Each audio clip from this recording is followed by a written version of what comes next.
Hugas ka ng pinggan, tatakbo ka kaagad kasi may Bible study. O tanong, nasa ayos ka ba nun? Hindi, inuna ko po yung karya na yung mali ang katuruan. Maghugas ka muna ng pinggan, saka ka pumunta ng Bible study. Diba? O magtuturo ka ng Bible study o ng ano. Tapos iwanan mo asawa mo, walang pagkain. Wala. Mali yun. Buhayin mo muna asawa mo, saka ka pumunta mag-Bible study. Kasi yun nga sinabi ni James yun yung nagkagulo-gulo sa Santiago, libro ng Santiago. Faith without work is dead. Kasi hindi, Kristiyano ako, dito ako, puro kay Lord. Mali. Yung pananampalataya mo, magre-resulta yan ng isang bagay na makikita ng tao. Alam mo ba, nung ako ay bago lang kay Lord, grabe yung bayaw ko, naglalasing, tapos nilalabang ko yung pantalon, laki-laki.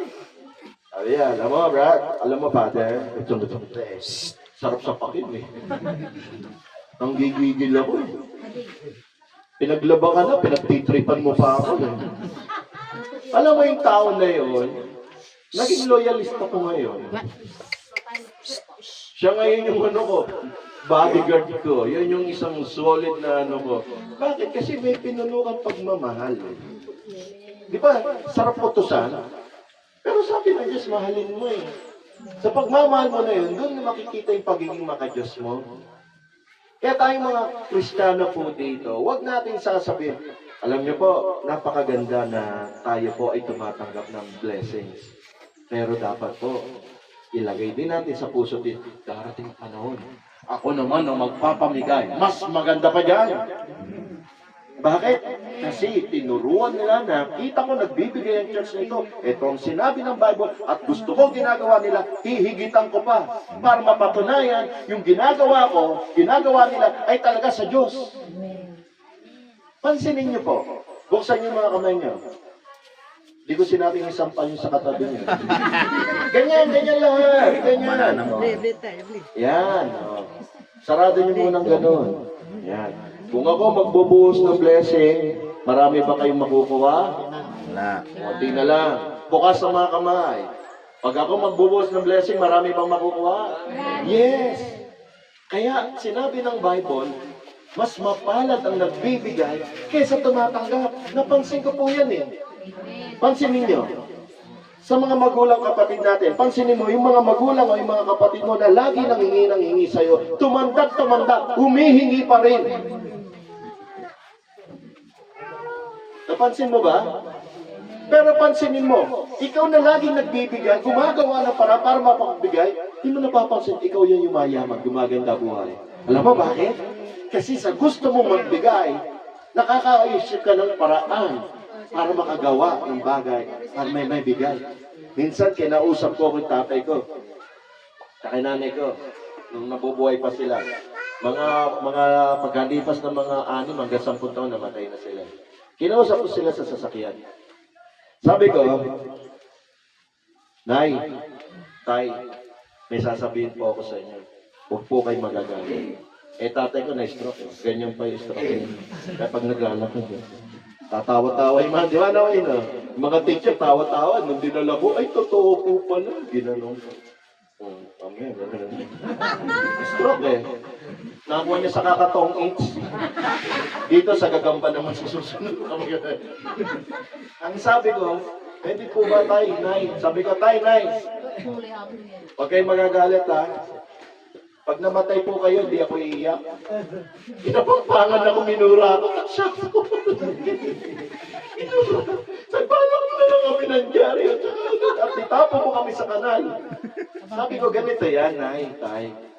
Kasi kapag patay na kayo, kahit anong iyak ko, kahit anong yakap ko, di mo na mararamdaman yung init ng halik ko. Init ng yakap ko.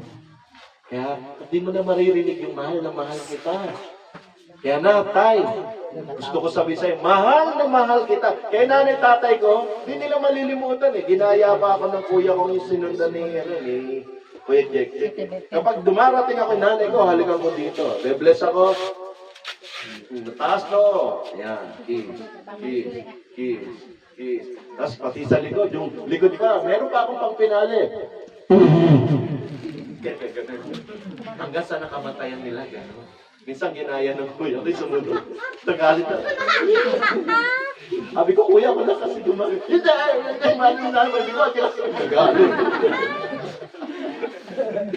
Sabi ko, kaya gano'n, sabi ko, ibigay mo yung pagmamahal. Eh, patay na yan eh. Ano pa maano mo? Diba? Dapat habang buhay. Kaya tayo mga Kristiyano, dapat po lumagay tayo sa ayos kasi ang Diyos ay nasa ayos. At subukan nyo. Alam nyo ba, ito, natutuloy ko lang. Ang kuya ko, nagtrabaho ako sa kanya. Kinuha niya ako na Ecija para magtrabaho sa Manila. Tapos umalis ako sa kanila na isang taon dahil sa partner niya. Nung umalis ako, inalukan na naman ako trabaho, ayaw ko tantanan. Ang sweldo ko sa kanya, 10,000. Sabi niya, dito magtayo ka review center, bibigay ko sa sweldo, 18,000. 10,000 sweldo mo, 4,000 sa bahay, 4,000 para sa pagkain. Magkano lahat? 18. Nung nandun na ako sa Cebu, dahil hindi ako seaman, nagkagulo-gulo, kasi nga, syempre, masipag ka. Minsan, kung sino yung masipag, kung sino yun ang laging nakakontrobersya eh. Tama ba? Kung sino yung siya lagi yung pinagchichismisan. Kasalanan ko ba kung magandang lalaki ako ng panahon na yun? Yun. Ay, hindi. Dahil hindi ako seaman, magaling yung seaman, Bisaya. Magaling magturo. Tinanong, bakit si Roland may housing allowance, 4,000, may meal. Kami, wala. Eh, common sense naman, hindi ako taga Cebu. Diba? Wala akong bahay doon. Kaya dapat, meron ako. Eh, sweldo na nila, 35,000. Ako, sweldo ko, 10 lang. So, tas tinanggal ngayon yung 4, tsaka yung 4. Magkano sweldo ko? Eh, 10,000 na lang.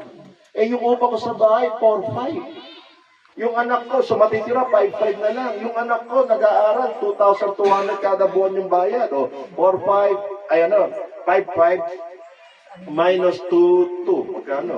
Ha? 3-5. 3. 3-2. Mga ganun, no? Eh, tapos yung pamangkin niya, kapatid niya, mahilig pa kami ng ice cream tsaka cake kada linggo. Lagi kami nawawalan nun. So, sabi mo na 1,000 yun. Mga 1,000 na lang matitira. Wala pa yung pagkain namin dun. Wala pa kuryente, ilaw. Pero alam nyo, dahil inisip ko, kuya ko to, mahal ako nito, di ako pababayaan. Alam nyo po, na-develop yung utak ko dahil kulang yung 10,000 sa tinatawag na pang-araw-araw namin buhay. Alam niyo po, nag-isip ako ng negosyo. Sabi ko, dahil mayroong mga seaman, syempre, nandun na yung seaman eh. Ako na lang, sabi ko, kuya, pwede bang ako na lang magtinda ng lapis, ballpen, tsaka envelope? Oo! Pero akin lang yun. Oo! Tapos sumunod, kuya, pwede bang magbenta akong t-shirt? Oo! Alam niyo po ba, sa pagtitinda ko na yun, yung sweldo ko, kinalimutan ko na. Kasi mas malaki kinikita ko dun. You see, kapag ang Diyos, hindi ka pababayaan, minsan papahintulutan ka dumaan sa mahirap na sitwasyon. Para sa ganun, makilala mo may Diyos at maranasan mo may Diyos. Isipin mo yun araw-araw, paano ka mabubuhay? At kung ano, inisip ko ngayon, no? Kung kaya ang kuya ko, sinueldoan ako ng malaking sweldo, mararating ko kaya yung narating ko ngayon? Ako na rin sasagot. Hindi. Kasi makukontento ako sa sweldo. Kapag ikaw ay Kristiyano at disipulo ka ni Jesus, dapat hindi ka humihinto na matuto sa larangan ng kaisipan, ng emosyon, ng espiritual, at ng profesyon, at ng kayamanan. Hindi totoo na tinawag ka ng Diyos na maging mahirap. Kasi pag sinabi mo mahirap ka talaga, niloloko mo at iniinsulto mo si Jesus. And sabi nga ng Diyos, sabi, kumatok ka, sabi nga nun, humingi ka at bibigyan. Maghanap ka at makakasumpong. Kumatok ka at pagbubuksan. Ngayon, ano dahilan mo para hindi gawin yon? Wala po kaming bigas. So, humingi ka ng bigas. Kung ayaw mo ng bigas, humingi ka ng lupain. At hindi ng bigas hingin mo, humingi ka ng pera pantanim ng palay. At magugulat ka, yung mga bagay na yun. Dumadam, hindi mo napapansin. Ako di ko napansin eh. Ang napansin ko lang, medyo nakakalbo ako, pero sumaya naman ako. Nandiyan pa ba kayo? Amen! Amen. Di ba? Kapag ikaw ay disipulo, estudyante ka, anong gagawin ni Jesus sa'yo? Sasabihin niya, humingi ka. So, dapat mag-pray ka. Ngayon, magtatanong ka, kalooban ba ng Diyos ang ginagawa mo? O paano mo malalaman kung kalooban ng Diyos? Magbasa ka ng Biblia. At pangatlo, ang Diyos mangungusap sa puso mo, sa panaginip. Ako kasi kapag ang Diyos nangusap sa akin, sa puso. Halimbawa, mayroong bagay na sinabi, bilhin yan.